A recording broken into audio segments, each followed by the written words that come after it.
What's going on, guys? Tim O'Connor here with Metabolic Fitness.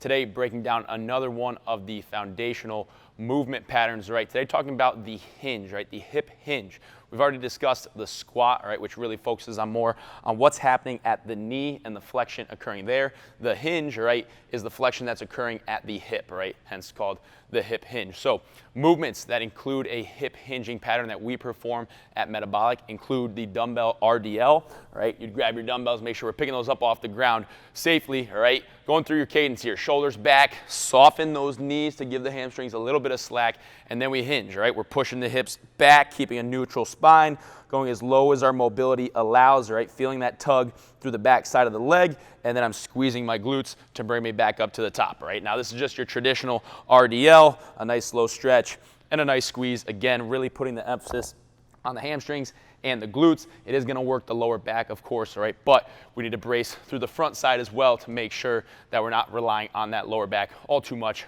with that lift, right? Another exercise that you'll see us perform, this is the same exact movement pattern, right? It's a hinge, but it's more explosive. It is the swing, all right? We do it with dumbbells. More commonly, you probably see it done with kettlebells, right? Same idea, all right? Again, just more explosive. Pulling those shoulders back, soft knees.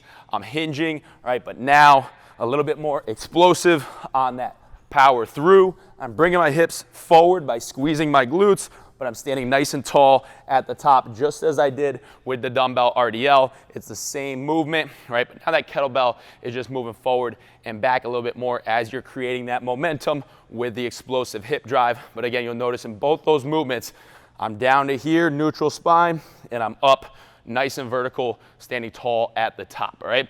Another movement that involves the hip hinging pattern is any bent over row variation, all right? And there's multiple angles, all right? Steepness, shallowness of the angles, but all of them are gonna include a hip hinge component because we need to get our hips back and out of the way to make sure that as we hinge, we're not putting too much stress on that lower back. So again, can be performed with dumbbells, can be performed with kettlebells, shoulders back, soft knees, hinging, all right?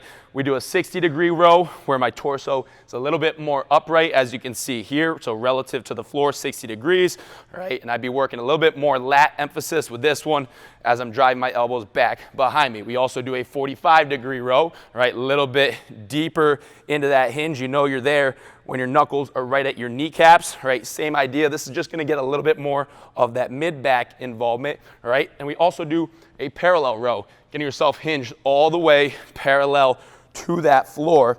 And then from there, again, a little bit more upper back emphasis, but all the while keeping a nice neutral spine, keeping tension in my hamstrings, and keeping my core braced to support that lumbar spine, all right? Now, the hamstrings are very important in this movement, and hamstring mobility really determines just how far you can hinge and just how locked out or bent your knees need to be, right? So if we're a little bit tight in those hamstrings, right, you're gonna find that you need to bend your knees a little bit more in order to hinge. That's gonna give you that slack that you need. If I were to lock my legs out, my hamstrings are gonna be almost as extended, as lengthened as possible as they can, and now I'm gonna get here, and now it's gonna automatically kind of cause me to round my back, all right? So soften those knees is a good starting point. A little bit more knee bend than a little bit too little, right, is always a better way to go. A few drills that you can do to help you learn the hip hinging pattern will be including the broomstick drill or the PVC pipe drill, right, where you're essentially trying to learn how to keep that spine nice and neutral as you go, all right? Again, we don't want to round our shoulders as we hinge into this. We want to keep that spine nice and neutral. So the idea with this one is that you're keeping that PVC pipe or you're keeping that broomstick as pin tight to your spine as possible, right? So this is perfectly straight. My spine's gonna be perfect straight. Shoulders back, soft knees, and I'm hinging, all right? Broomstick is staying in contact with the back of my head and in contact with my tailbone as I complete this hinge. And again, I don't necessarily need to get all the way parallel to the floor, all right? Go until you feel that tug in the back of your hamstrings and progressively work yourself deeper as you work that stretch, right? If you don't have something like a PVC pipe or a broomstick, you could just as well do the same thing with a foam roller, right? Same idea. Again, it's just something to keep you honest, keep that back nice and neutral for you as you go. Another tool, another method to help you learn that pattern is to step into a band that's anchored back behind you, all right? You would step in, put it right around your waist, right? Walk away from it, and now I've already got that sensation that that band is pulling me back. That's what I want to do in a hip hinge. So again, Pull those shoulders back. It's always good practice to start that upper half first, a little bit of bend in those knees, and I'm gonna allow that band to pull my butt back, but again, focusing on a nice neutral spine, going as deep as I can, and then again, squeezing the glutes to fight that band resistance as I finish nice and vertically there, right? And then again, those are drills to help you kind of learn the pattern, but we need to take care of business as far as the mobility and helping to lengthen those hamstrings over time so that we can get further and further into those stretches. So some simple ones that we'll take care of, alternating toe touches, all right? You would soften the back leg, get the front leg out, straightened, all right? Lock that one out, and now I'm gonna reach across. Opposite hand to opposite toe, so I'm getting that pull on the back side of that hamstring. Hold that for a good 5, 6, 7 seconds.